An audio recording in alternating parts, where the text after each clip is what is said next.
"Shut up, spoiled brat," shouted the country girl at the heir everyone feared. "Before we begin, tell us in the comments which city you're watching from, and at the end, don't forget to rate this story from 0 to 10. Enjoy the story." Abby Reynolds had exactly 3 rules for surviving Manhattan. 1. Never make eye contact on the subway. 2. Always carry hand sanitizer. 3. Avoid men in suits who look like they own the place. She'd successfully followed the first 2 since arriving yesterday. But on this sweltering June evening, rule number 3 was proving impossible. The rooftop wedding venue was crawling with exactly the type of people she'd hoped to avoid. Polished, privileged, and painfully aware of their own importance.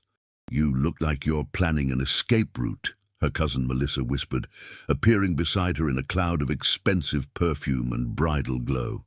"The ceremony was beautiful, wasn't it?"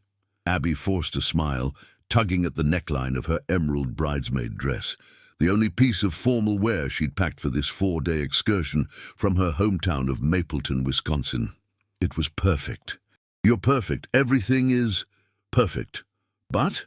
Melissa raised a perfectly shaped eyebrow. "But nothing," Abby insisted, accepting a glass of champagne from a passing waiter. "I'm just a little overwhelmed. There are more people at this reception than in my entire veterinary practice back home," which wasn't entirely an exaggeration.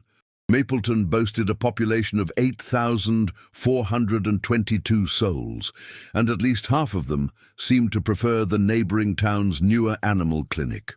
But Abby's small practice was hers, a dream she'd built from nothing after veterinary school, even if that dream currently came with a mountain of debt and a leaking roof. "Well, try to mingle a little," Melissa urged, squeezing her arm. "There are some fantastic people here, including several eligible bachelors who make very good money." She winked conspiratorially. "I'm not here for a husband, Mel." "No, you're here because I blackmailed you with those horrifying photos from our summer camp days," Melissa laughed. "But that doesn't mean you can't enjoy the perks of my carefully curated guest list." Before Abby could protest further, Melissa was whisked away by her new husband, leaving Abby alone at the edge of the crowd. She sighed and moved toward the balcony railing, where the view of Central Park at sunset offered at least some comfort. In the distance, the green expanse provided a familiar reminder of home, even surrounded by the city's relentless skyline. 3 days, she reminded herself. 3 more days, then back to reality. "Excuse me, but you're in my spot." The voice behind her was male, cultured and irritated. Abby turned to find herself face to face with a tall man in what she instinctively recognized as an obscenely expensive suit. Dark hair, sharp jawline, and eyes that were currently regarding her with thinly veiled annoyance. "I wasn't aware the view came with assigned seating," she replied, not moving an inch. The corner of his mouth twitched. "It doesn't. But that particular section of railing happens to be where I've been standing at every Carrington Plaza event for the past decade." "Well, this is my first and hopefully last Carrington Plaza event, so I think you can manage to adjust your standing arrangements just this once." Something flickered in his eyes, surprise perhaps that someone had failed to immediately accommodate him. "Do you know who I am?" Abby took a deliberate sip of her champagne. "Someone who thinks that question actually works on people." A woman in a sleek black dress approached, touching the man's arm with familiar ease. "James, your father's looking for you. Something about the Thompson merger." She glanced at Abby with a curious expression. "Sorry to interrupt." "No, you weren't," James and Abby said simultaneously, then exchanged irritated glances. The woman raised her eyebrows but retreated tactfully, leaving them in uncomfortable silence. James straightened his already impeccable tie and addressed Abby with forced civility. "Look, I've had a hellish day of back-to-back meetings, followed by my father's incessant reminders of everything I'm doing wrong with the Eastern expansion. All I want is 15 minutes at my usual spot with a drink and no conversation. Is that too much to ask?" Abby might have felt a twinge of sympathy, if not for his entitled tone. "Yes," she said simply. turning back to the view. She could practically hear his teeth grinding. "You know what? Keep the spot. Apparently it means more to you than it does to me." He turned to leave, but not before adding under his breath, "Tourist." Maybe it was the champagne. Maybe it was the stress of being so far from home. Or maybe it was just that Abby Reynolds had spent the past year fighting to keep her small clinic afloat, while people like him probably spent more on their watch than she made in a month. "Excuse me?" she said, turning to face him fully. James paused, clearly surprised she'd heard him. "I said, I know what you said, and I may be a tourist, but at least I'm not a walking cliché of entitlement." She gestured broadly at his entire person. "Let me guess, Daddy's money, trust fund, and a job you didn't have to interview for?" His expression darkened. "You don't know the first thing about me." "I know your type," Abby continued, warming to her subject. "You think the world exists to cater to your preferences, your spot at the railing. Do you have a reserved bathroom stall too?" And a few nearby guests had stopped talking to watch the exchange. James seemed to notice their audience and lowered his voice. "This conversation is over." "That's right," Abby said, louder than necessary. "When you can't win with reason, just declare the conversation finished." Classic power move from the privileged playbook. James stepped closer, his voice a controlled whisper. "You're making a scene at my friend's wedding." "Your friend's wedding? Melissa is my cousin." Something registered in his expression, a recalculation. "You're Abby, the veterinarian from Wisconsin." The fact that he knew her name somehow made the situation worse. "And you're still in my personal space. Actually, considering I own this hotel, technically you're in my—" "Oh my God!" Abby threw her hands up, sloshing champagne dangerously close to his pristine suit. "Shut up, spoiled boy!" The words echoed across the suddenly quiet rooftop. Dozens of eyes turned their way, including, Abby realized with horror, Melissa and her new husband. James stood frozen, his expression unreadable except for a muscle twitching in his jaw. "Problem?" A distinguished older man appeared at James's side, his resemblance to the younger man unmistakable. "No problem, father," James replied, without taking his eyes off Abby. "Just getting acquainted with one of the bridesmaids." "I see." The older man surveyed Abby with cool assessment. "James, the Thompsons are waiting. Their daughter is especially eager to continue your conversation from the benefit last month." James nodded stiffly. "I'll be right there." He waited until his father walked away before addressing Abby again. "Congratulations. You've just made quite an impression on James Whitman Sr., CEO of Whitman Hospitality Group, and incidentally, the man who's been mentoring your cousin's husband for the past 2 years. The name registered with nauseating clarity. Whitman Hospitality Group, the luxury hotel chain with properties on 4 continents. The empire that owned not only this hotel, but the entire building. The company whose heir apparent was apparently standing before her, looking both furious and oddly satisfied at her dawning realization. I didn't enjoy the rest of the evening," he said with a cold smile, "and the spot at the railing.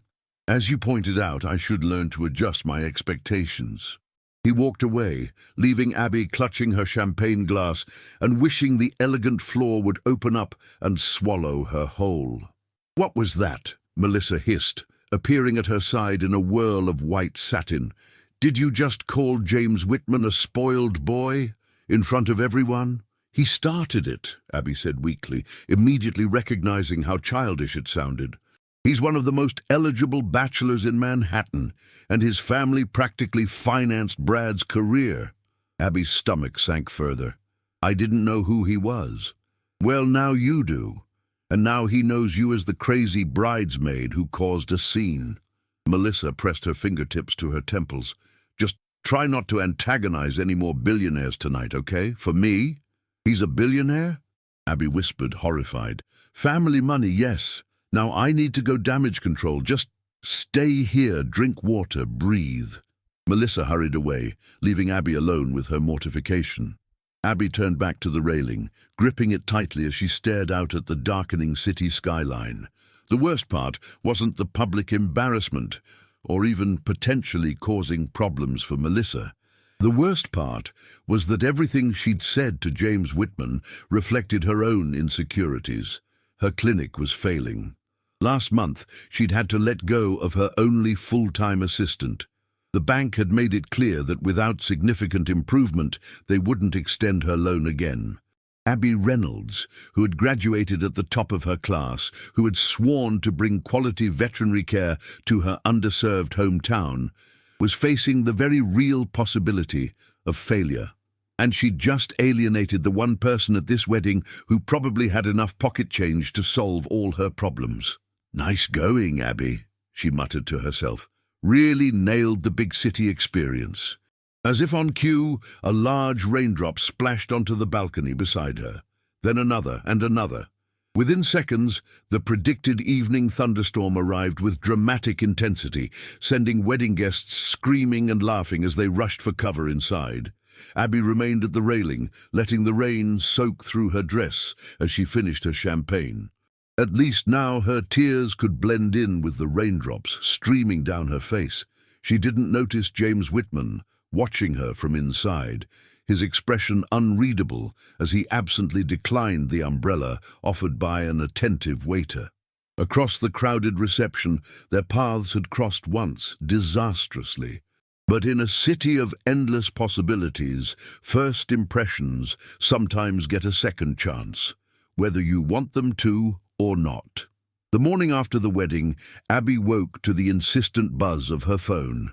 She fumbled for it on the nightstand of her hotel room, squinting at the screen through sleep-crusted eyes. 7 texts from Melissa, all variations on the same theme. "Meet us for brunch at the garden room. 1 o'clock, non-negotiable." Abby groaned, memories of last night's disaster flooding back. The champagne, the argument, the very public dressing down of James Whitman, heir to a hospitality empire and apparently someone important to her cousin's new family. "Perfect," she muttered, dragging herself out of bed. Her emerald bridesmaid dress lay in a damp heap on the bathroom floor, a reminder of her rain-soaked walk of shame through the reception as she'd made her early exit. After a scalding shower that did nothing to wash away her embarrassment, Abby assessed her limited wardrobe options. She'd packed light for this trip, expecting only the wedding and perhaps one nice dinner.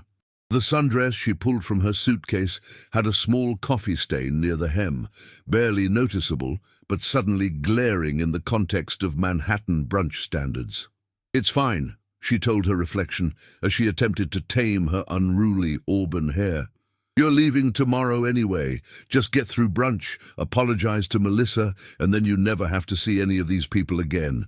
By 12:45, Abby had navigated the subway system with only 2 wrong turns and found herself standing before the Garden Room, a restaurant on the ground floor of, she realized with a sinking feeling, Carrington Plaza, the same hotel chain owned by the Whitman family. "You have got to be kidding me," she whispered, briefly considering texting Melissa with a sudden fabricated illness.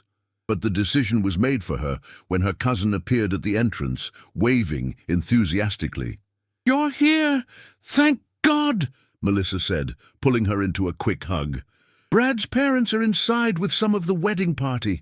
I told them you weren't feeling well last night, which is why you disappeared." "Thank you," Abby said sincerely. "I'm really sorry about water under the bridge." Melissa cut her off with a smile that didn't quite reach her eyes. "Just be charming today, and we'll call it even." The restaurant was a marvel of urban design, soaring glass ceilings revealing the skyscraper above, with actual trees growing throughout the space, creating natural dividers between tables. Under different circumstances, Abby would have been enchanted. Melissa led her to a large table where Brad sat with an older couple Abby recognized as his parents, along with several other guests from the wedding. Abby's relief at not seeing James Whitman among them was palpable. "Abby, so glad you could join us," Brad's mother said warmly. "We were just discussing the honeymoon plans." The conversation flowed easily as food arrived. elaborate Benedicts and avocado toasts that cost more than Abby's weekly grocery budget. She began to relax, contributing stories about Melissa's childhood antics that had the table laughing. "So, Abby," Brad's father leaned forward, "Melissa tells us you're a veterinarian with your own practice. That's impressive for someone so young." Abby smiled, on comfortable ground at last. "Thank you. It's a small operation, but we serve an area that really needed access to veterinary care." "How enterprising," a voice said from behind her. A voice she immediately recognized with a flash of dread. Small businesses are the backbone of the American economy, after all. James Whitman stood at the edge of their table, immaculate in casual weekend attire that probably cost more than her monthly rent.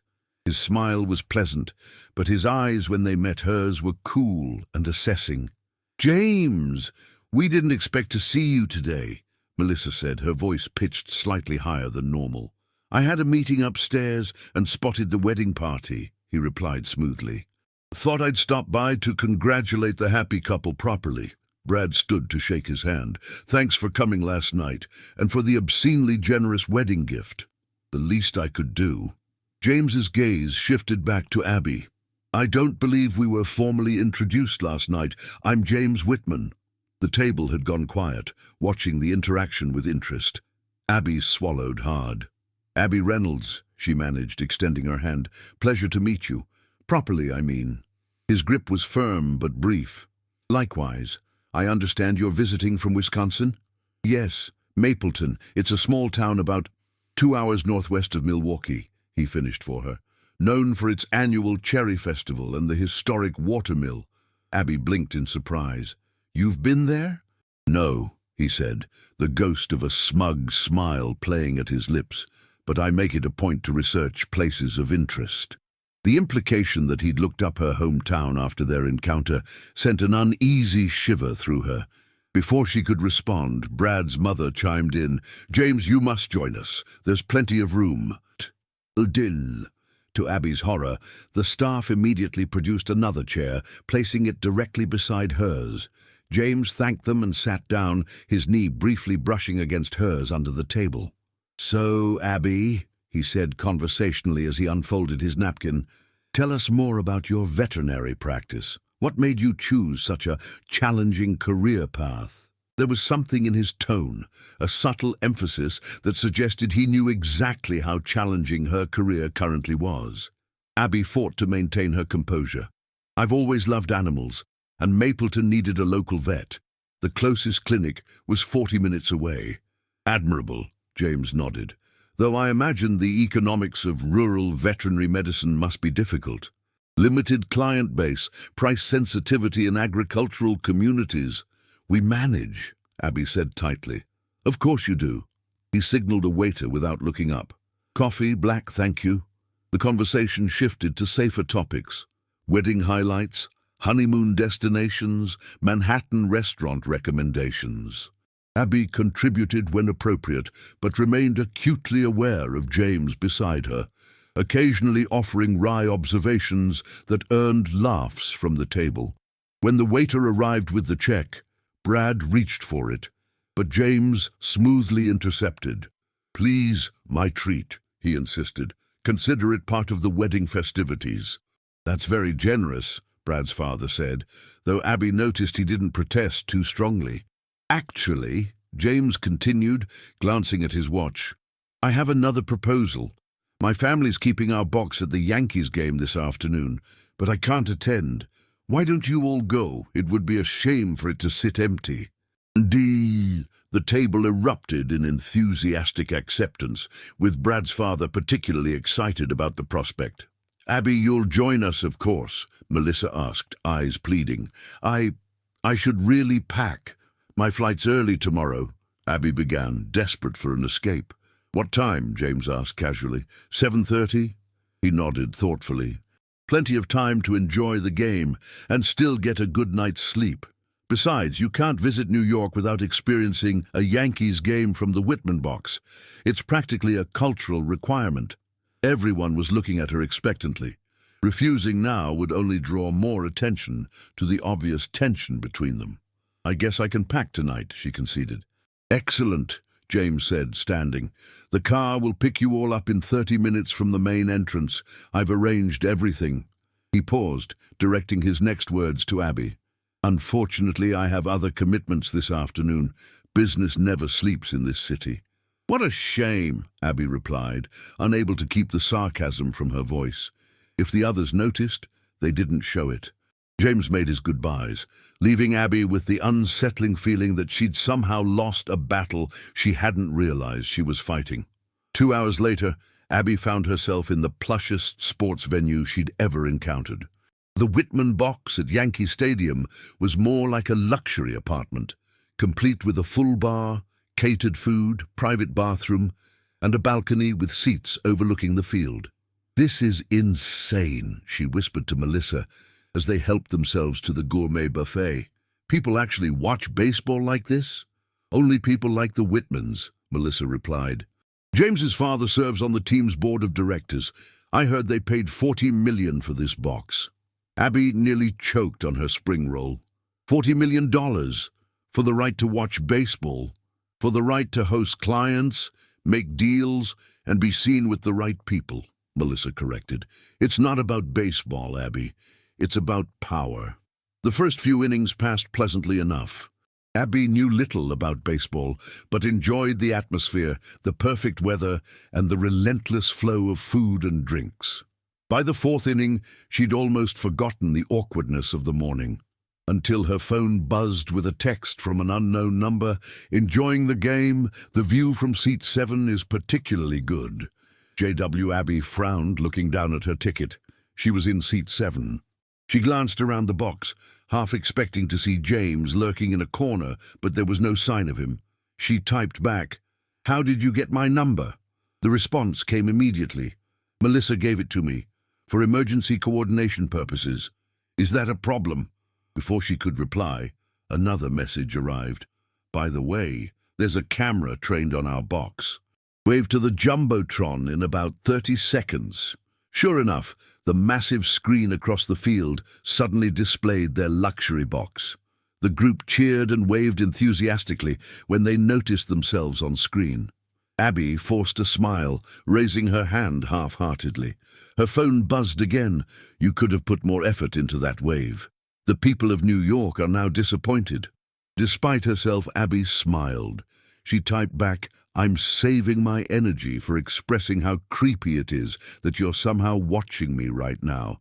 Not watching you. Just aware of the standard broadcast patterns. The luxury boxes get featured during the middle of the fourth inning of every home game. It's in the media playbook. Is there anything you don't know?" She typed back.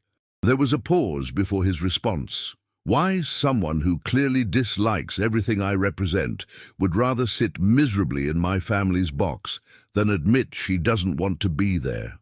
Abby stared at her phone, unsure how to respond. Before she could decide, the stadium erupted in cheers as a Yankees player hit a home run. In the commotion, Melissa leaned over. "Who are you texting? You look intense." "No one," Abby said quickly, pocketing her phone. "Just checking something for work." "Work can wait," Melissa insisted. "You're in New York, at a Yankees game, in the Whitman box." "Right," Abby nodded, forcing enthusiasm. "It's amazing." The game continued, but Abby's enjoyment had evaporated. She felt observed, manipulated somehow. James Whitman had orchestrated this entire afternoon, placing her in a position where she was simultaneously indebted to his generosity and reminded of the vast chasm between their worlds. When her phone buzzed again 2 innings later, she hesitated before checking it. "There's a car waiting whenever you're ready to leave. Just text the driver when you want to go. No need to stay until the end if you're not enjoying yourself." Attached was a contact card for Michael Whitman Car Service. Abby frowned. She typed, "Why are you doing this?" His reply took longer this time.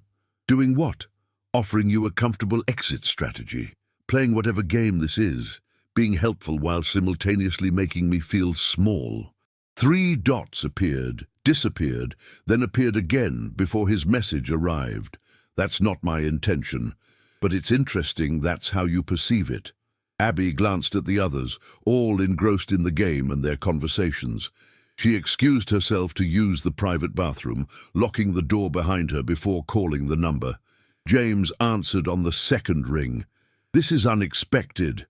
What do you want from me?" Abby asked without preamble. "I beg your pardon. This whole thing, the brunch appearance, the baseball box, the private car. What's the end game here? To make me feel bad about last night?"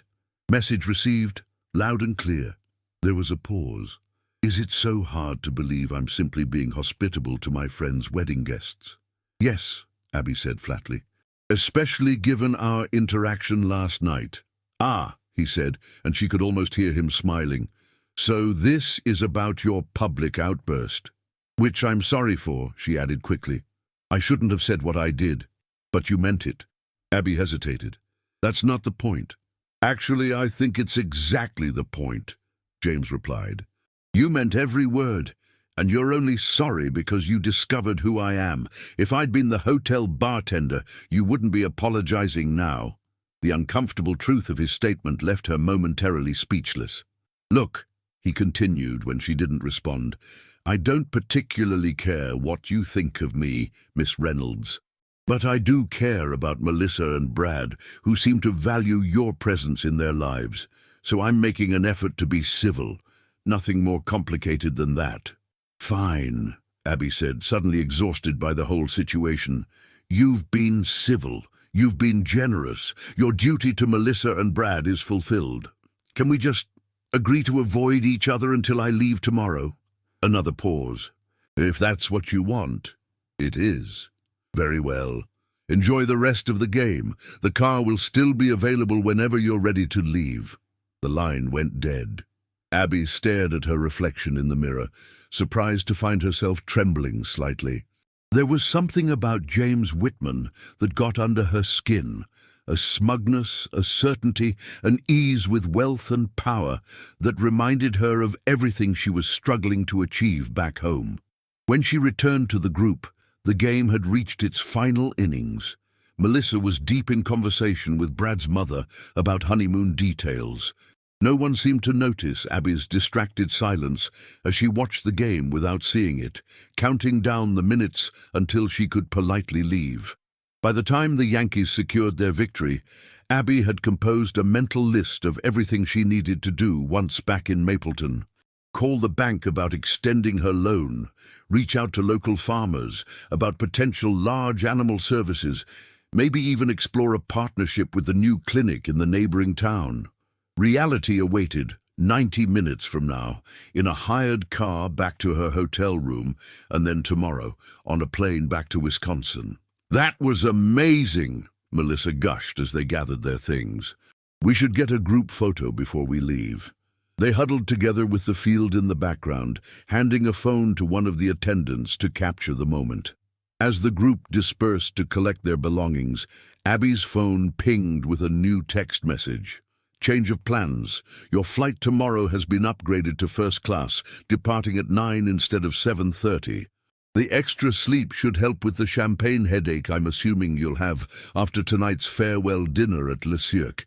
8 o'clock. Car will pick you up at 7:30. Dress appropriately." Before Abby could process this information, a second message arrived. "This isn't negotiable. Melissa's already confirmed your attendance. Consider it my personal apology for any discomfort today. We got off on the wrong foot, and I'd like to correct that impression before you return home with tales of the horrible New York elite." Abby stared at her phone in disbelief. A farewell dinner? At one of the most exclusive restaurants in Manhattan? With James Whitman? As if reading her thoughts, a final message appeared. "And yes, I'll be there. Someone needs to explain the wine list to you." Abby closed her eyes, taking a deep breath. When she opened them, Melissa was watching her with curious concern. "Everything okay?" "Apparently," Abby said slowly. "I'm having dinner at Le Cirque tonight." Melissa's eyes widened. "With James? He mentioned he might invite you, but I didn't think he was serious." She clutched Abby's arm. "This is huge. Do you know how many women in Manhattan would kill for that invitation? Then one of them should go instead, Abby muttered. Don't you dare, Melissa warned. This could be good for you. Networking, opportunities. For my thriving rural veterinary practice? Abby raised an eyebrow. I'm sure James Whitman has lots of connections in the cow vaccination industry. Don't be difficult, Melissa sighed. Just go, be charming, enjoy the ridiculously expensive food, and then you can fly home tomorrow and tell everyone about your glamorous New York adventure. Put that way, it didn't sound terrible. One dinner, a few hours of her life, free food at a restaurant she could never otherwise afford, and then she'd never see James Whitman again. Fine, she texted back, but I'm ordering the most expensive thing on the menu. His response came instantly. I would expect nothing less. As they left the stadium, Abby couldn't shake the feeling that she was walking into something more complicated than a simple apology dinner. But what choice did she have? The game, it seemed, was still very much in play. Abby stood in front of the hotel mirror, assessing her reflection with growing despair. The black dress she'd hastily purchased that afternoon from a department store was fine. Simple, knee-length, and the only thing in her budget that seemed remotely appropriate for a restaurant like Le Cirque. But paired with her only pair of heels, sensible 2-inch pumps she'd worn to the wedding, and the small clutch she'd borrowed from Melissa, she looked exactly like what she was, a small-town veterinarian playing dress-up. It'll have to do, she muttered, checking her watch. 7:25. The car would be arriving any minute. Her phone buzzed with a text from Melissa. Good luck tonight. Remember, chin up, smile bright, and for God's sake use the outermost fork first. Abby rolled her eyes, but sent back a heart emoji. Despite the awkwardness of the situation, she appreciated her cousin's support. Another text arrived as she was applying a final swipe of mascara. Car is downstairs. JW. Taking a deep breath, Abby grabbed her clutch and room key, then headed for the elevator. In the lobby, a uniformed driver was waiting. Miss Reynolds, he asked with a polite nod. That's me, she confirmed, following him outside to where a sleek black car idled at the curb. To her surprise, the back seat was empty. Mr. Whitman isn't joining us, she asked as the driver held the door. Mr. Whitman is meeting you at the restaurant, he explained. He had a prior engagement that's running late. Of course he did. Abby settled into the buttery leather seat, trying not to feel relieved at having a few more minutes to prepare herself. The car glided into Manhattan traffic, and she found herself watching the city transform as evening descended, lights flickering on in office buildings, streets filling with people dressed for nights out, the energy shifting from business to pleasure. Despite her annoyance at the entire situation, Abby couldn't deny the thrill of experiencing New York like this, in a luxury car, headed to a legendary restaurant, courtesy of a man whose family name appeared on buildings throughout the city. It was a far cry from her usual Friday nights, which typically involved takeout and case files on her couch, with only her elderly cat Hippocrates for company. 20 minutes later, the car pulled up to Le Cirque. The driver came around to open her door, and Abby stepped out, immediately feeling underdressed despite her new purchase. Women in designer dresses and men in bespoke suits flowed through the restaurant's entrance, all exuding the casual confidence of people accustomed to exclusive spaces. "Miss Reynolds!" The maitre d' greeted her, as if he'd been expecting her. "Mr. Whitman's table is ready. Please follow me." She was led through the elegant dining room, past tables of New York's elite, engaged in muted conversations over wine glasses that caught the soft lighting. The maitre d' stopped at a secluded corner table where James Whitman sat reviewing something on his phone. He looked up as they approached, rising smoothly to his feet. Unlike at the baseball game, he was now dressed formally in a dark suit that fit him with the precision only serious money could buy. For a disconcerting moment, Abby felt a flicker of appreciation for the picture he presented. Confident, polished, and undeniably handsome in a way that transcended his obvious wealth. "Abby," he said, using her first name for the first time. "Thank you for coming." The maitre d' pulled out her chair, and she sat down, placing her clutch carefully on the table. "Did I have a choice?" she asked once they were alone. James's mouth quirked in what might have been amusement. "There's always a choice. You could have said no, to you or to Melissa, who would have been devastated." "Fair point," he conceded, studying her face. "You look nice." The compliment, delivered matter-of-factly, caught her off guard. "Thank you," she said cautiously. "So do you." A sommelier appeared at their table, presenting a wine list bound in leather. James glanced at Abby. "Any preferences? Red, white, sparkling?" "I'm not particularly knowledgeable about wine," she admitted. James nodded and addressed the sommelier. "We'll start with the Ruinart Blanc de Blanc," he turned back to Abby, "unless you'd prefer something else." "That sounds fine," she said, having no idea what he'd just ordered but unwilling to reveal her ignorance further. When the sommelier departed, an awkward silence descended. Abby fidgeted with her napkin, suddenly very aware that she was having dinner alone with a man she'd publicly insulted less than 24 hours ago. "So," she began, desperate to break the tension, "is this where you bring all the women who call you spoiled?"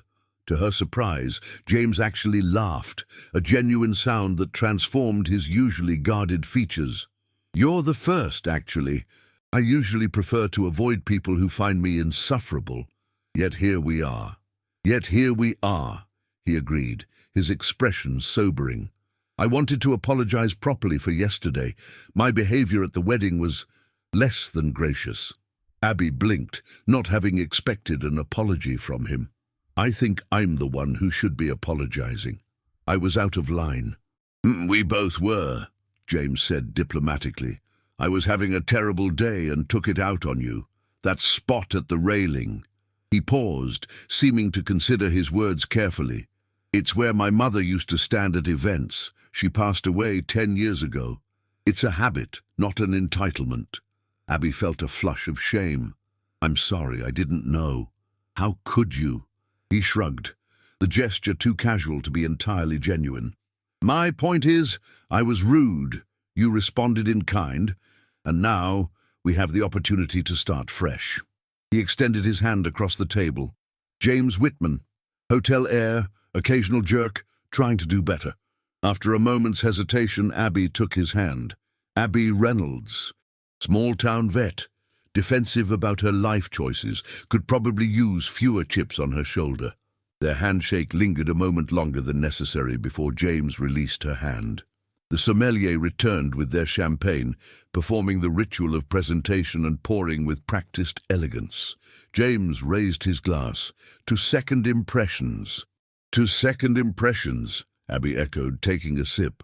The champagne was exquisite, light, crisp, and nothing like the cheap Prosecco she occasionally splurged on back home. "Good?" he asked, watching her reaction. "Very," she admitted, "but I'm guessing it costs more than my monthly utility bill." "Probably," he acknowledged without apology. "But since neither of us has to pay for it tonight, let's just enjoy it." Abby tilted her head. "You don't pay here?" James smiled slightly. "My father invested in Le Cirque during a difficult period several years ago. The arrangement includes certain courtesies." "Of course it does," Abby murmured, taking another sip of champagne. "You disapprove." It wasn't a question. "I just find it interesting to glimpse how the other half lives." "Half?" James raised an eyebrow. "You vastly overestimate the number of people who live like this." Before she could respond, their server appeared to take their orders. James suggested the chef's tasting menu, and Abby agreed, relieved to avoid navigating the intimidating French descriptions. "So," James said once they were alone again, "tell me about your veterinary practice, and not the glossy version you gave at brunch, the real story." Abby studied him, trying to discern his motivation. "Why do you care?" "Professional curiosity," he replied. "I evaluate businesses for a living, their strengths, weaknesses, potential for growth. Indulge me." Perhaps it was the champagne, or simply the knowledge that after tomorrow she'd never see him again, but Abby found herself answering honestly. "It's struggling. I opened 2 years ago after moving back home from veterinary school. The existing vet was retiring, but before I could buy his practice, a corporate chain opened a new clinic in the next town over. Shinier facilities, more staff, lower prices. I've been trying to compete by focusing on personalized care and house calls for farm animals, but she trailed off, surprised by how easily the truth had spilled out. James nodded thoughtfully. Rural veterinary medicine is a tough business model. High overhead, price-sensitive market, limited customer base. What's your unique value proposition? Oh, but my what? What do you offer that the corporate clinic doesn't? He clarified. Abby considered this. Continuity of care. I'm the only vet, so clients always see me, not whoever's on rotation. I know every animal's history personally. I do house calls for elderly clients and farms. I accept payment plans when people are in tight spots. And your biggest challenges? Equipment costs. Marketing. I can't afford the glossy mailers and online campaigns they run. And honestly, perception. Their clinic is modern and slick. Mine is functional. Dated, James translated. Vintage, Abby corrected with a small smile. Their first course arrived. A delicate arrangement of seafood that the server described in elaborate detail. Abby waited until he left before continuing. The irony is, I need to renovate to compete, but I can't afford renovations because I'm not competitive enough to turn a profit. James nodded, sampling the food. The classic business catch-22. Have you approached banks for capital improvement loans? Abby laughed humorlessly. Multiple times, but my financials don't justify the risk, apparently. What about investors? In Mapleton, Wisconsin, the biggest investor in town is the guy who owns 3 gas stations, and he's already a client who lets me defer his Great Dane's hip treatment charges until fishing season when his business picks up. James considered this as they ate. What would it take, ballpark figure? To do what? To make your clinic competitive. Renovation, equipment, marketing push.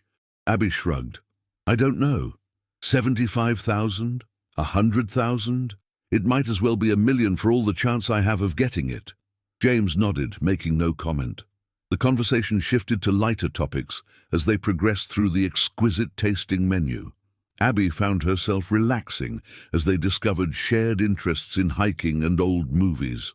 James proved to be knowledgeable about a surprisingly wide range of subjects, from architecture to zoology. So why hotels? She asked as their dessert course arrived. With your education, you could have done anything. Something flickered in his expression, a brief shadow quickly controlled. Family expectations, primarily. The Whitman name has been on hotels for 4 generations. But if you could choose anything else... James seemed genuinely taken aback by the question. I've never really considered it. The succession plan was established before I was born. That sounds... Abby searched for the right word. Privileged? He supplied with a wry smile. I was going to say suffocating. James studied her with renewed interest. Perceptive. It doesn't take much perception to see the weight of expectations you're carrying, Abby said gently. It's in everything.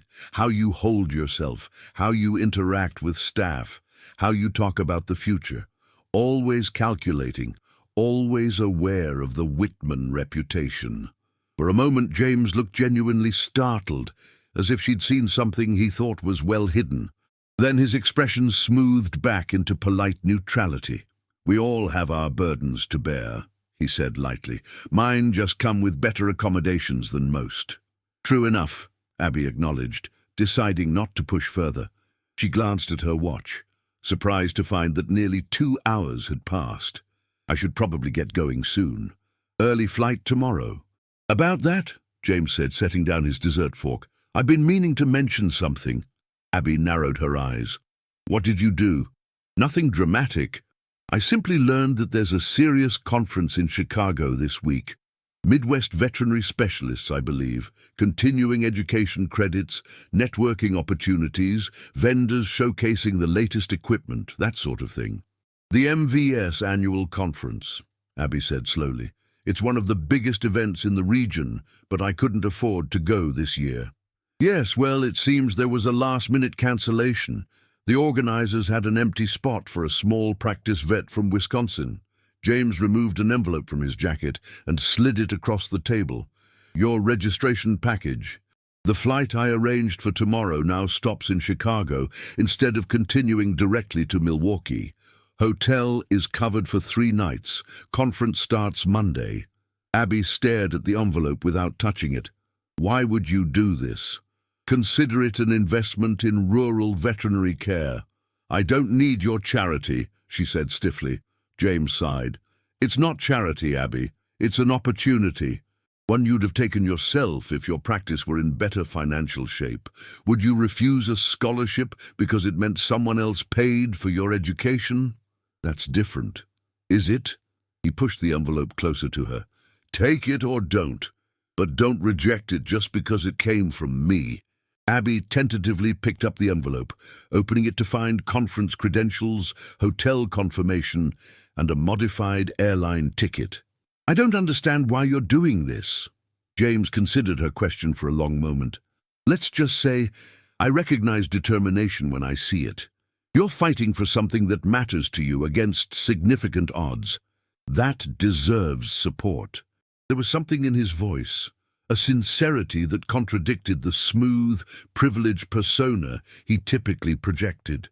For the first time, Abby wondered if there might be more to James Whitman than she'd initially assumed. "Thank you," she said finally. "This is unexpectedly thoughtful." "You're welcome." He signaled for the check, which appeared immediately. James signed without looking at the amount. As they prepared to leave, Abby gathering her clutch and James adjusting his suit jacket, she found herself reluctant for the evening to end. Despite her initial resentment, dinner had been surprisingly enjoyable, intellectually stimulating in a way her daily life in Mapleton rarely was. Outside the restaurant, James's driver was already waiting.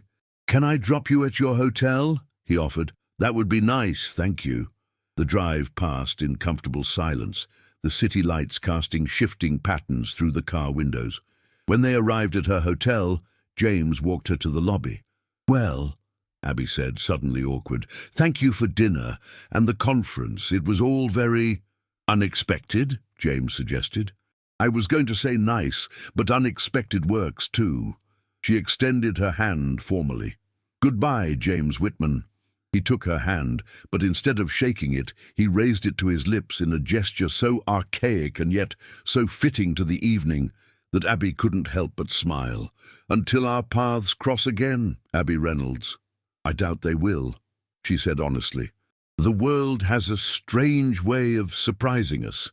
With a final nod, he turned and walked back to his waiting car. Abby watched until the car disappeared into traffic before heading to the elevator.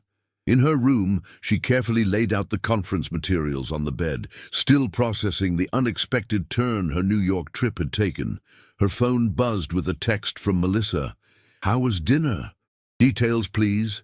"It was fine," Abby replied, unable to articulate the complex mix of emotions the evening had stirred. "He's not as horrible as I thought." "I knew it," came Melissa's immediate response. "You two had chemistry at the wedding, even while arguing." Abby rolled her eyes. "There's no chemistry. He's returning to his world of luxury hotels and billion-dollar deals, and I'm going back to vaccinating farm animals. After a fancy conference he arranged for you." "That's not nothing, Abby." "It's a professional courtesy," Abby insisted. "Nothing more." But as she packed her suitcase for the unexpected detour to Chicago, Abby found herself replaying moments from dinner. The way James had really listened when she talked about her practice, how his guard had dropped momentarily when she'd mentioned the weight of his family expectations, the surprising warmth of his smile when something genuinely amused him. "Stop it," she told herself firmly. "Different worlds, different lives. Tomorrow you'll never see him again." She was folding her new black dress when her phone buzzed with one final text for the night. "Conference tip. The breakout session on rural practice marketing strategies is apparently excellent. Monday at 2, Hamilton Room. Safe travels tomorrow. JW." Despite herself, Abby smiled as she typed back, "Thanks for the tip." "And for everything else." His response came quickly. "You're welcome for everything else." As Abby set her alarm and prepared for bed, she couldn't shake the feeling that something had shifted during that dinner, some perspective or assumption challenged. James Whitman, hotel heir and embodiment of privilege, had revealed himself to be more complex than the stereotype she'd initially judged him to be. Which was fine, she told herself firmly. Growth meant recognizing when your first impressions were wrong. It didn't mean anything more than that. But as sleep claimed her, Abby's dreams were filled with champagne bubbles, shared laughter, and the unexpected spark of connection with someone from a world entirely different from her own. In Chicago, Monday afternoon found Abby hurrying through the massive convention center, conference badge swinging from her neck as she navigated through crowds of veterinary professionals. The past day and a half had been a whirlwind of workshops, vendor demonstrations, and networking opportunities that had left her simultaneously exhausted and energized. She arrived at the Hamilton Room just as the session on rural practice marketing was beginning. Finding a seat near the back, she settled in with her notebook, eager to gather strategies she could implement back home. The presenter, a marketing specialist who worked exclusively with veterinary practices, was dynamic and practical, offering concrete suggestions that wouldn't break Abby's limited budget. She was so engrossed in taking notes that she barely registered when someone slipped into the seat beside her 15 minutes into the presentation. "Sorry, I'm late," a familiar voice murmured close to her ear. "The Chicago traffic is worse than Manhattan." Abby's head snapped up to find James Whitman sitting next to her, dressed in business casual attire that somehow still managed to look expensive. "What are you?" she began, before being shushed by nearby attendees. James gave her an apologetic smile and gestured toward the presenter, indicating they should talk later. Abby nodded dumbly, her concentration shattered by his unexpected presence. For the remaining 45 minutes, she was acutely aware of him beside her. The faint scent of his cologne, the way he occasionally leaned forward with interest at particular points, the elegant economy of his notes on the small leather-bound pad he'd produced from his pocket. When the session ended and people began filing out, Abby turned to him with undisguised confusion. "What are you doing here?" "Attending a conference," he replied innocently. "A veterinary conference? You?" Abby crossed her arms. "Try again." James's expression grew more serious. "The truth, I have a proposal for you, a business proposal," he clarified when her eyebrows rose. "But I wanted to see the conference first, understand the industry better." "What kind of business proposal?" "The kind best discussed over coffee," he suggested, gesturing toward the convention center atrium where a cafe was set up. Curiosity overcoming her suspicion, Abby followed him to the cafe. Once they were seated with their drinks, James produced a slim folder from his briefcase. "I've been doing some research on veterinary practice models," he began without preamble, "particularly in underserved rural areas. The challenges you described are not unique to your clinic. They're systematic issues facing small practices across the country." "Okay," Abby said cautiously, not sure where this was heading. "What if there was a way to maintain the independence and personalized care of your practice while gaining the resources and stability of a larger organization?" Abby frowned. "You mean selling to a corporate chain? I'd rather close than do that. They'd change everything, prioritize profit over proper care." "Not selling," James interrupted, "partnering. A new model, specifically designed for rural practices." He opened the folder, revealing a business plan outline. "I'm considering a venture capital fund focused exclusively on supporting independent veterinary practices in underserved communities, providing capital for improvements, equipment and marketing, while leaving operational control in the hands of the practicing veterinarians." Abby stared at him. "You created an entire business plan in 2 days?" "I had the framework already," James admitted. "Your situation just crystallized certain aspects I'd been considering. The fund would take a minority interest in each practice, provide capital and business support, and participate in profit sharing once the practice reaches certain benchmarks. No operational control, no standardized protocols that compromise care. And what's in it for the investors? Abby asked skeptically. A reasonable return, eventually, but more importantly, a social impact investment in rural healthcare infrastructure. He leaned forward. There's a growing segment of the investment community interested in ventures that do well by doing good. Abby leafed through the proposal, her mind racing. The model was innovative, yet practical, addressing exactly the challenges she'd been facing. And you want to use my practice as, what? A test case? A founding partner, James corrected. Your insights would help shape the program from the ground up. Why me? There must be thousands of struggling rural vets across the country. James's expression softened slightly. Because you care enough to fight for your practice even when the odds are against you. Because you understand both the medicine and the community you serve. And yes, because meeting you sparked the final pieces of this concept. Abby sat back, feeling overwhelmed. This is a lot to process. Of course. Take the materials, review them, consult with your advisors.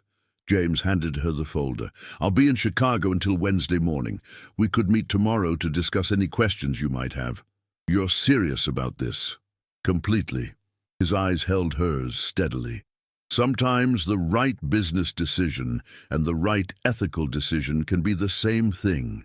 This could help your practice, your community, and potentially veterinary care in rural areas nationwide. Abby found herself believing him, despite the voice in her head warning that this was too good to be true. I'd need to think about it. Of course. James pulled a business card from his wallet and wrote something on the back. My cell number. Call or text if you want to talk more. As they stood to leave, another thought occurred to Abby. Does this have anything to do with your family business, the Whitman Hospitality Group? A shadow crossed James's face. No, this would be separate, something of my own. There was a weight to those words that suggested deeper currents beneath the surface, perhaps the same burden of expectations she'd glimpsed during their dinner in New York. I'll think about it, she promised, tucking the folder into her conference bag. And thank you for coming all this way to discuss it. You're welcome, he said, and then, with a hint of the smug smile she remembered from their first meeting, added, This doesn't mean you have to stop thinking I'm a spoiled boy, you know. Just that I might occasionally have good ideas despite my privileged upbringing. Abby couldn't help laughing. I'll take that under advisement. Nay, as she watched him walk away, Abby felt a strange mixture of excitement, confusion, and something else she wasn't quite ready to name. Whatever it was, she had a growing suspicion that her encounter with James Whitman at her cousin's wedding might end up changing far more than just her weekend plans. The proposal in her bag represented not just potential salvation for her struggling practice, but something she hadn't dared hope for in months, a future where her dream might actually be sustainable. And it had come from the last person on earth she would have expected to understand, let alone support, her vision.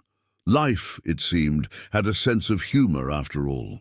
3 months after the Chicago conference, Abby stood in the newly renovated reception area of Reynolds Veterinary Clinic, hardly believing the transformation.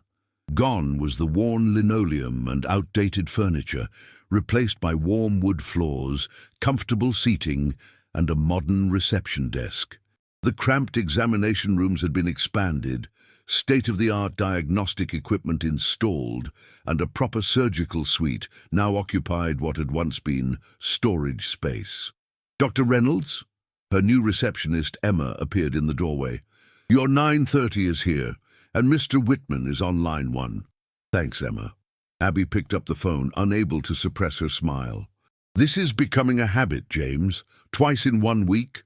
I was in the neighborhood, came the familiar voice, tinged with amusement. If by neighborhood you mean the same continent. Milwaukee is hardly in the neighborhood of Mapleton, Abby pointed out, glancing at her watch, especially at 9:30 on a Tuesday morning. Details, James dismissed. "How's the new ultrasound working out?" "Ah, brilliantly. We diagnosed a splenic mass in Mrs. Peterson's retriever yesterday, early enough for surgical intervention. Without it, we might not have caught it until it was too late.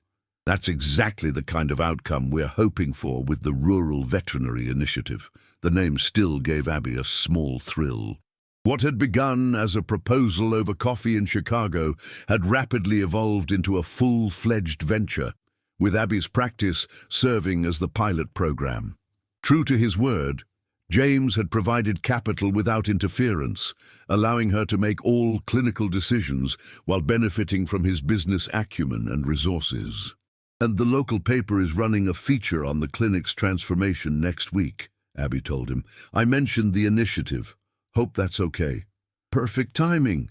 We've identified 3 more practices for the next phase. 1 in Idaho, 1 in Kentucky, and 1 in Maine. Diverse geographic spread, similar community needs." "It's really happening, isn't it?" Abby said softly. "When you first pitched this idea, I half expected you to lose interest once you returned to your real life." There was a pause before James responded, his voice more serious. "This is becoming my real life, Abby. The fund has attracted significant investor interest. My father is less than thrilled that I'm dividing my attention, but for the first time, I'm building something that's entirely mine." Over the past 3 months, their professional collaboration had gradually evolved into something more personal. Weekly video calls to discuss the initiative often extended into late-night conversations about books, films, childhood memories, and future dreams. James had visited Mapleton twice to oversee renovations, staying at the town's only bed and breakfast, and charming the locals despite his designer clothing and luxury rental car. "So," James continued, his tone lightening, "since I am in fact in Milwaukee for that healthcare investment conference, I was thinking I might drive out to Mapleton for dinner. That little Italian place you mentioned last week?" Abby's heart skipped. "Mario's. They don't take reservations, and Tuesday is half-price wine night. It'll be packed." "I have my ways," James said mysteriously. 7 o'clock? 7 works," Abby agreed, trying to sound casual. "But fair warning, if you show up in one of those ridiculously expensive suits, everyone in town will be talking by breakfast." "Is that your subtle way of suggesting casual attire, Dr. Reynolds?" "Just looking out for your reputation, Mr. Whitman." His laugh warmed her. "Until tonight, then." Abby hung up, aware that Emma was watching her with undisguised interest. "Mr. Whitman is coming to Mapleton again," the receptionist asked innocently. "For the initiative," Abby clarified, feeling her cheeks warm. "Business dinner." Emma's knowing smile suggested she wasn't fooled. "Of course, Dr. Reynolds. Your 9:30 is still waiting." Throughout the day, Abby found her thoughts drifting to the evening ahead. Whatever was developing between her and James defied easy categorization. They lived in different worlds, maintained separate lives, and yet something undeniable had taken root during those first contentious encounters in New York. At 6:30, Abby was just finishing her last appointment when her phone buzzed with a text from James. "Slight change of plans. Meet me at the clinic entrance in 20 minutes. Dress warm."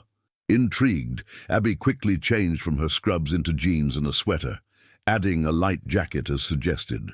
When she stepped outside at precisely 6:50, she found not James but a familiar town figure waiting, old Pete, who ran the horse-drawn carriage rides during Mapleton's summer festivals. "Evening, Dr.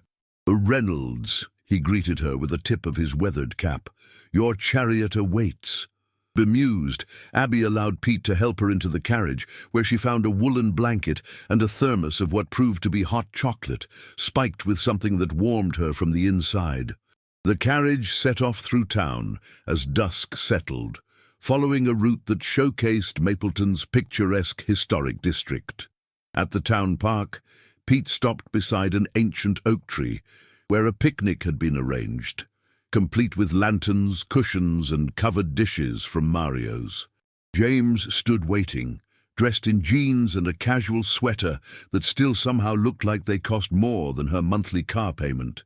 His smile when he saw her was genuine and a little nervous. "Too much?"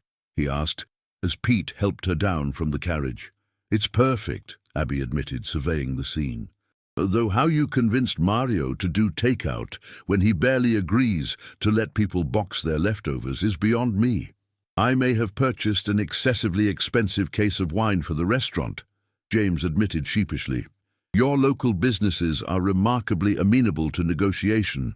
As they settled onto the cushions and James poured wine into proper glasses, Abby found herself studying him in the lantern light. "Why are you really here, James?" He paused, meeting her eyes directly. "Because I've realized something over these past months.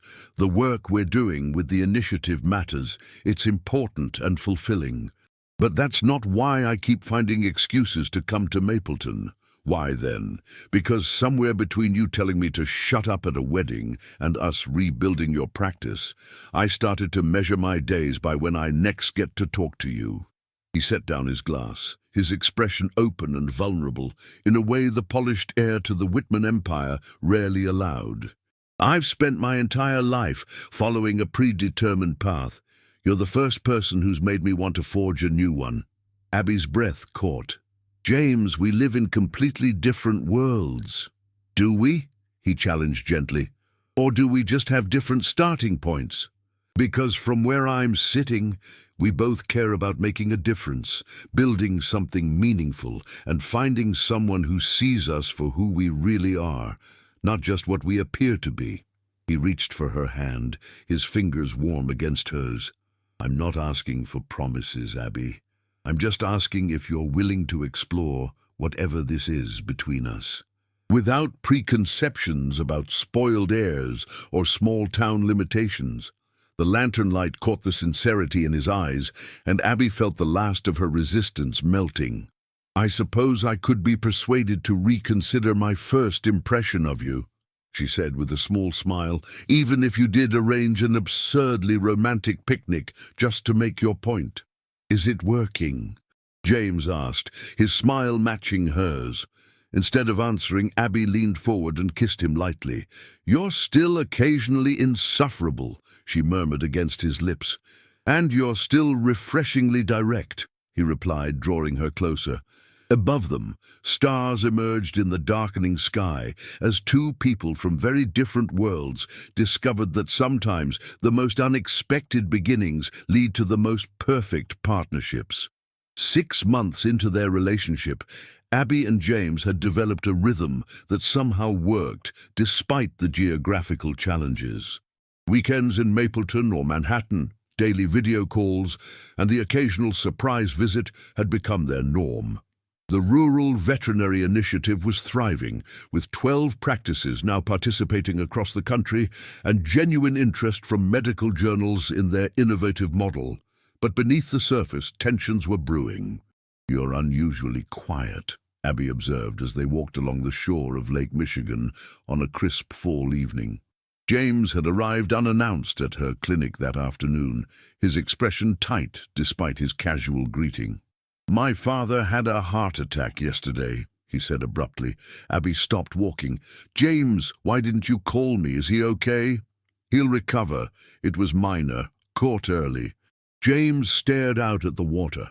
"But it's forced certain conversations to the surface, about succession plans, about my divided focus." The unspoken implication hung between them. James's growing involvement with the initiative and with Abby had created friction with his family obligations. "He wants you to commit fully to Whitman hospitality," Abby stated rather than asked. "The board is pushing for clarity on leadership. With Dad temporarily stepping back, they expect me to step up." James turned to face her, conflict evident in his eyes. "They've scheduled meetings in Dubai, Singapore, and London over the next month. Critical expansion projects that need executive oversight." "You should go," Abby said firmly, despite the hollow feeling in her chest. "Your father needs you. What about what I need?" James's voice held an edge she rarely heard. For 32 years I've followed the Whitman playbook. The initiative is the first thing I've built that's truly mine. And you, he reached for her hands. You're the first person who's seen me as James, not as a Whitman heir. Those parts of you aren't separate, James. They never have been. Abby squeezed his hands. Your business instincts, your connections, your understanding of how to build something sustainable, those come from your Whitman heritage, whether you acknowledge it or not. So what are you saying? I should just abandon everything we've built here? I'm saying maybe it doesn't have to be all or nothing. Abby took a deep breath. Your family needs you right now. The initiative is established enough to run with less of your direct involvement for a while, and she hesitated. I'll still be here. James studied her face in the fading light. Will you? Because sometimes I wonder if you're just waiting for me to prove I'm exactly the spoiled, privileged man you first accused me of being. The accusation stung precisely because it contained a grain of truth. Despite their connection, Abby had maintained a certain emotional distance, a protection against the possibility that their worlds were ultimately incompatible. That's not fair, she said quietly, isn't it? You've never once considered coming to New York, even temporarily. You keep our relationship carefully compartmentalized from your real life here. When was the last time you introduced me to anyone in town beyond what was necessary for the clinic? I didn't think you wanted small-town gossip. I want to be part of your life, Abby, all of it, not just the convenient weekend visits and professional collaboration. The raw honesty in his voice silenced her protests. This was the conversation they'd been avoiding for months, and now it couldn't be postponed any longer. I'm scared, Abby admitted finally. Scared that if I let myself fully depend on this, on us, I'll lose myself in your world. That the clinic, my work, everything I've built will become secondary to being James Whitman's girlfriend. And I'm terrified that no matter what I do, you'll always see me as fundamentally different from you. James's voice softened. That the money, the name, the privilege you resent will always stand between us. They stood in silence as darkness settled around them, the lake waves providing a gentle soundtrack to their standoff. My flight to Dubai leaves tomorrow evening, James said eventually. I'll be gone at least 3 weeks. Abby nodded, fighting the tightness in her throat. You should go. Your father and the company need you. And what about us? James asked quietly. What do we need? Time, maybe? Abby managed a sad smile. Space to figure out if what we want individually can align with what we could have together. James studied her face, then leaned down to kiss her gently.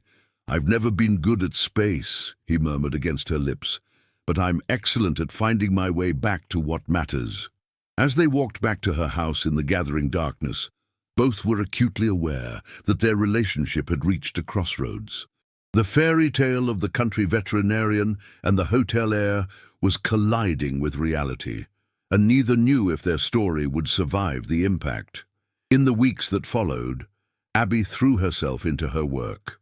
The clinic was busier than ever, and the first-year results from the initiative were exceeding expectations. But each night, she returned to an empty house, missing the late-night calls that had become impossible across so many time zones. James's texts came irregularly, brief updates from Dubai, a photo of sunrise over Singapore's skyline, a quick message before board meetings in London. With each passing day, Abby felt him slipping further back into the world he'd been born to inhabit. 3 weeks stretched into 4, then 5. The local newspaper ran a feature on the initiative's success, with James's quote provided via email rather than in person as originally planned. Abby saved the clipping, but couldn't bring herself to read it. On a snowy December evening, Abby was closing the clinic when Emma appeared in the doorway of her office. There's someone here to see you, she said with a barely suppressed smile. Says it's urgent. Exhausted from a day of back-to-back appointments, Abby sighed. Can it wait until morning? I really think you should see for yourself. In the waiting room, his hair dusted with snowflakes and a small wrapped package in his hands, stood James. "Your receptionist is terrible at keeping secrets," he said by way of greeting. I tried to persuade her to act surprised when I showed up, but she giggled through the entire phone call. "James." His name came out as little more than a whisper. "You're supposed to be in London." "I was," he agreed, until I realized I was in the wrong place entirely. The past weeks of separation dissolved as Abby crossed the room and threw her arms around him. He held her tightly, the familiar scent of his cologne mingling with the cold winter air, clinging to his coat. "I've missed you," she said against his chest. "So much." "Enough to hear me out?" James asked, gently creating space between them so he could see her face. When she nodded, he took a deep breath. "These weeks away showed me two things very clearly. First, that I am, whether I like it or not, a Whitman. The business is in my blood. I understand it, I'm good at it, and part of me even loves it." Abby's heart sank, but James continued before she could speak. "The second thing I realized is that none of that matters without you." He held out the small package. "Open it." Inside was a key and a photograph of a Victorian brownstone. "I don't understand," Abby said, looking up at him in confusion. "It's a key to my new office in Chicago," James explained. "Whitman Hospitality is expanding its Midwest operations, and the board has approved my proposal to oversee it personally. I'll still have to travel occasionally for the international properties, but my home base would be within driving distance of Mapleton." "You're moving to Chicago?" "For me?" Abby could hardly process what he was saying. "For us," James corrected. "Because the third thing I realized is that relationships don't have to mean one person sacrificing everything. We can build something together that honors both of our worlds." He hesitated. "If that's what you want too." Abby looked at the key in her palm, then back at the man before her. No longer the entitled stranger from their first meeting, but someone who had proven himself willing to reshape his life for a chance at something real. "I do want that," she said softly. "I want us to figure out how to make this work, together." James's smile was brighter than all the Christmas lights lining Mapleton's main street. "Does this mean you'll stop calling me spoiled boy?" "Not a chance," Abby laughed, pulling him down for a kiss. "Someone needs to keep you humble." Outside, snow continued to fall, covering Mapleton in a blanket of white, a clean slate for a new chapter in their unexpected love story. "You're doing it again," James observed, his amused voice pulling Abby from her concentrated frown. "Doing what?" she asked, not looking up from the speech notes spread across their kitchen table. "That thing where you chew your bottom lip when you're overthinking something that should be simple." He set a cup of coffee beside her and glanced at the papers. "The acceptance speech is perfect, Abby. Has been since the third draft." Abby sighed, leaning back in her chair. "It doesn't feel perfect. This award is a big deal, James. The Rural Veterinary Initiative is being recognized by the American Veterinary Medical Association. There will be people from across the country watching, all of whom will be impressed by the brilliant doctor who co-founded a program that's revolutionizing rural veterinary care," James countered, pressing a kiss to the top of her head. "Stop second-guessing yourself." 2 years had passed since that snowy night in Mapleton when James had offered her the key to their future. In that time, the initiative had expanded to 43 practices across 17 states, earning acclaim in both veterinary circles and the business world. James had successfully established Whitman Hospitality's Midwest headquarters in Chicago, where they now shared a comfortable apartment with sweeping views of Lake Michigan and, more importantly, a reasonable commute to Mapleton 3 days a week. Their relationship had deepened into a partnership that balanced their different worlds with surprising grace. James had embraced small-town life with unexpected enthusiasm, becoming a fixture at Mapleton's community events and even coaching the local youth soccer team during summer months. Abby, meanwhile, had found her footing in James's world of corporate dinners and charity galas, discovering that her directness and professional expertise earned respect regardless of her background. "What time does our flight leave?" Abby asked, gathering her papers into a folder. 2 o'clock. The car will be here at 11. James glanced at his watch. Which gives us exactly 1 hour before we need to finish packing. Abby raised an eyebrow. I've been packed since yesterday. Show off, James teased, pulling her to her feet and into his arms. Have I mentioned how proud I am of you? Only about a dozen times since the announcement came, she smiled, relaxing into his embrace. But I don't mind hearing it again. I am ridiculously, overwhelmingly proud of you, Dr. Reynolds, James murmured against her hair, and selfishly pleased that the ceremony is in New York. Full circle, Abby agreed, thinking of how far they'd come since their disastrous first meeting. Though this time I promise not to publicly call you names at any point during the weekend. Don't make promises you can't keep, James laughed, especially after you meet my father's new girlfriend. Abby groaned, remembering the photos James had shown her. James Whitman Sr. had recovered fully from his heart attack and promptly divorced his third wife to date a wellness influencer half his age. Is she still pushing that ridiculous jade egg business? Among other dubious ventures, James confirmed. Dad's blinded by, well, whatever he sees in her. But she's absolutely going to try selling you on becoming a brand ambassador for her veterinarian-approved pet supplements. Fantastic, Abby sighed. Remind me again why we're staying at your father's place instead of a hotel. Because he's hosting the pre-ceremony reception for the initiative's investors, and it would be awkward for the co-founders not to stay at the family home. James's tone was light, but Abby caught the underlying tension. The relationship between James and his father remained complicated. While the elder Whitman had eventually acknowledged the initiative's success, he still viewed it as a distraction from James's real responsibilities to the family business. Their compromise, James maintaining leadership in both worlds, satisfied neither man completely but preserved a fragile peace. Well, Abby said brightly, at least Melissa and Brad will be there.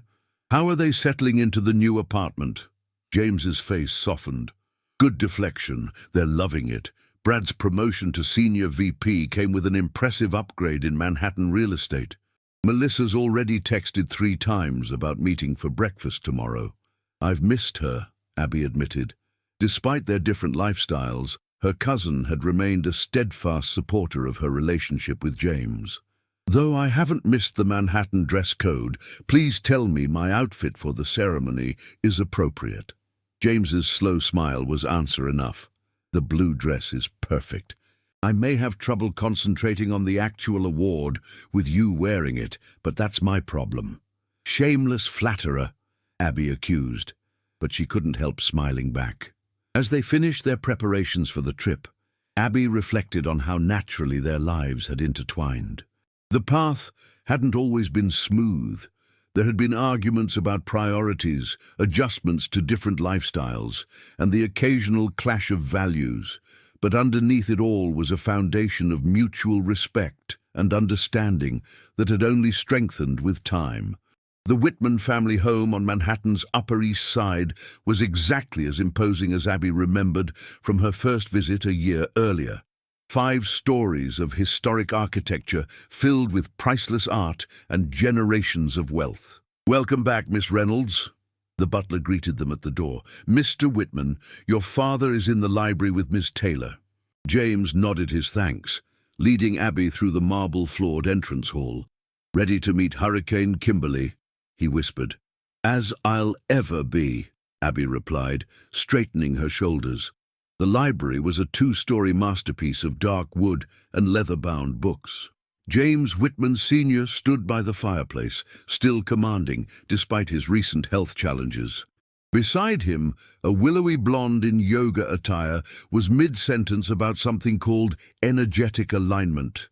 James, his father exclaimed, cutting off his companion. Right on time. His gaze shifted to Abby, his smile cooling slightly. And Dr. Reynolds, congratulations on the veterinary award. Thank you, Mr. Whitman, Abby replied politely. Oh my God, you're the Dr. Reynolds? The blonde, presumably Kimberly, bounced forward, grasping Abby's hands. "Your energy is exactly what I pictured, so grounded and authentic.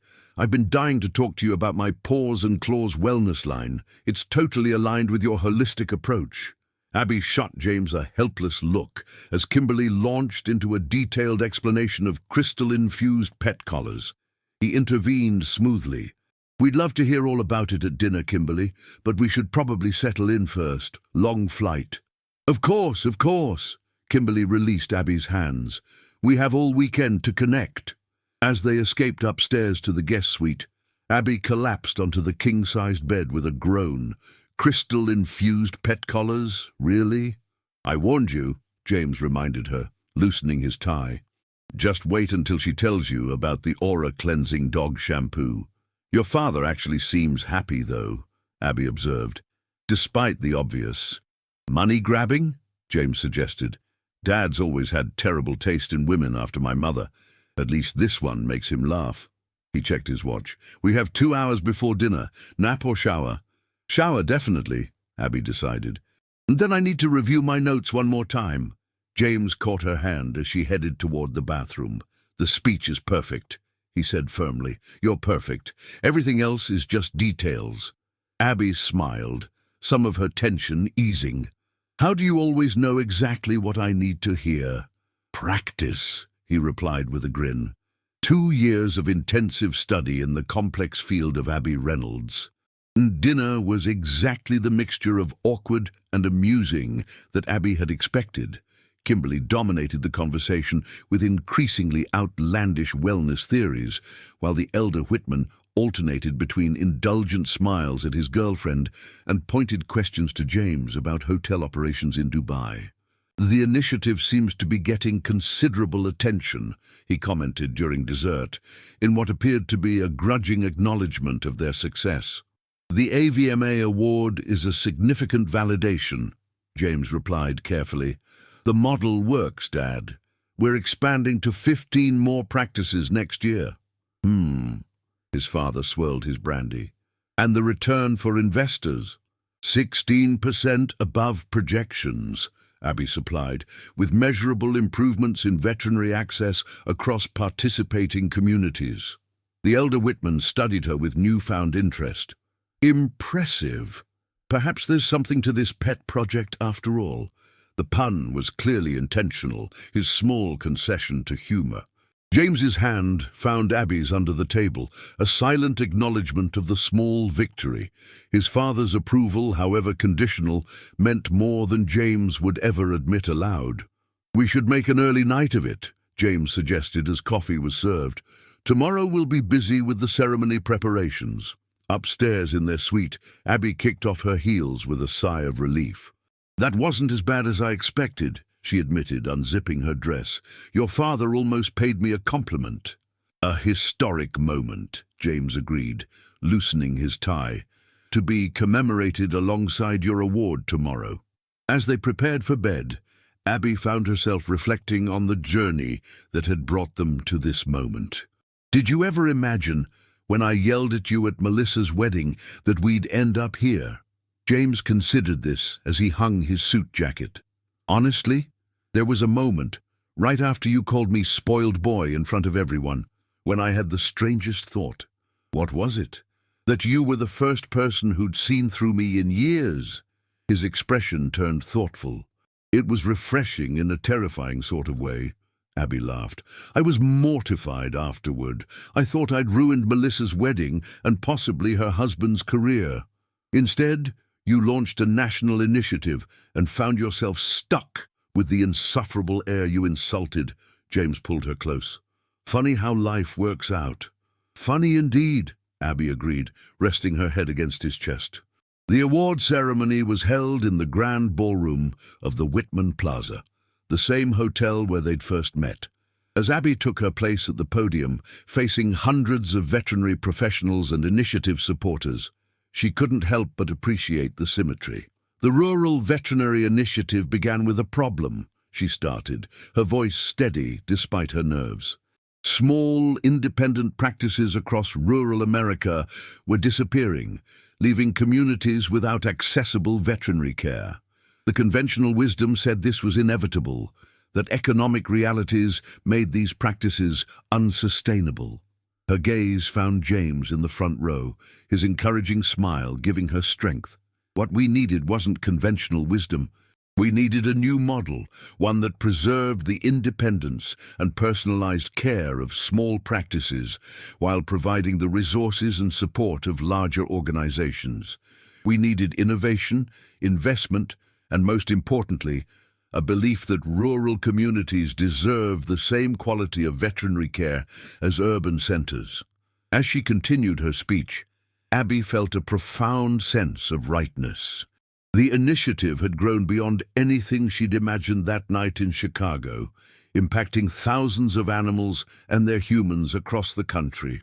This award belongs to every veterinarian who refused to give up on their community practice, she concluded, and to everyone who believed that sometimes the most meaningful changes come from unexpected partnerships. The applause was overwhelming as she accepted the plaque, but the only reaction she truly cared about was James's, the pride shining in his eyes as he rose to join her on stage as co-founder. "Told you the speech was perfect," he whispered as they posed for photographs. The reception afterward was a blur of congratulations and networking. Abby found herself surrounded by veterinarians eager to join the initiative, investors interested in the next expansion phase, and media requesting interviews. Through it all, James remained by her side, smoothly handling the business inquiries while ensuring she received full credit for the program's veterinary innovations. "There you are." Melissa's voice cut through the crowd as she made her way to Abby with Brad in tow. "That speech was amazing. I cried a little, which is embarrassing, but whatever." Abby hugged her cousin tightly. "Thanks for coming, and for introducing me to this one," she added, tilting her head toward James, "even if it was the most disastrous introduction ever." "Are you kidding?" "That shut-up spoiled boy moment is family legend now," Melissa laughed. "Mom brings it up at every holiday." "Speaking of family legends," James interjected, his expression suddenly serious as he checked his watch. "Abby, could I borrow you for a moment? There's something I need to show you." "Now?" Abby asked, puzzled by his sudden formality. "We're kind of in the middle of our own reception."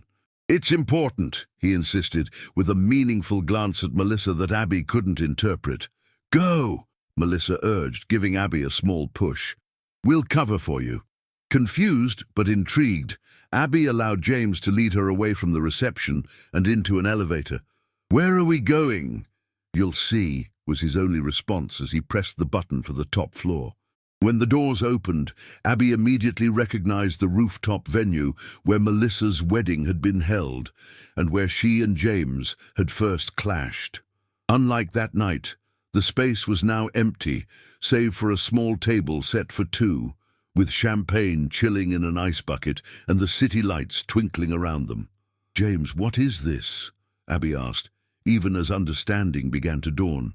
He led her to the exact spot by the railing where they'd argued that first night. "This," he said softly, "is where a spoiled boy met a small-town veterinarian who changed everything." "James," Abby whispered, her heart racing. 2 years ago, you helped me see that I was more than my family name and legacy. You challenged me to build something meaningful, something that was truly mine." James took her hands in his. "But the truth is, nothing I've built matters without you to share it with." As Abby watched, breathless, James knelt on one knee and withdrew a small velvet box from his pocket. Inside nestled a vintage emerald ring, the same deep green as the bridesmaid dress she'd worn when they met. "Abby Reynolds, would you do me the extraordinary honor of becoming my wife? Not because you need me or I need you, but because together we're better than either of us could be alone." Tears blurred Abby's vision as she looked down at the man before her, no longer the entitled stranger from their first encounter, but the partner who had proven himself worthy of her trust and love. "Yes," she said, her voice catching. "Yes, I will marry you, James Whitman, even if you are occasionally still a spoiled boy." James laughed as he slid the ring onto her finger, then rose to kiss her deeply. When they finally parted, he gestured toward the champagne. "I thought we might recreate our first meeting, only with a happier ending this time." "I don't know," Abby teased as he poured the champagne. "Our first meeting led us here, so it couldn't have been that bad." They clinked glasses, the Manhattan skyline serving as backdrop to their private celebration. "To second chances," James proposed. "And to first impressions being wonderfully wrong," Abby added. As they stood together at the railing, the ring catching the light on her finger, Abby marveled at how a single weekend trip to New York had altered the course of her life. The small-town veterinarian and the hotel heir had found in each other not just love, but a shared vision that had changed both their worlds for the better. "By the way," James said casually as they savored the moment, "my father wants us to know he expects grandchildren who will appreciate both fine hotels and animals." Abby nearly choked on her champagne. "He does realize those things aren't mutually exclusive, right? I think he's finally beginning to understand that different worlds can complement each other perfectly." James drew her close. "Just like we do." From the rooftop of the Whitman Plaza, the city stretched before them, a landscape of possibilities as unlimited as the future they would build together, bridging their two worlds into something uniquely their own. What did you think of the story? Share your opinion in the comments. Rate this story from 0 to 10.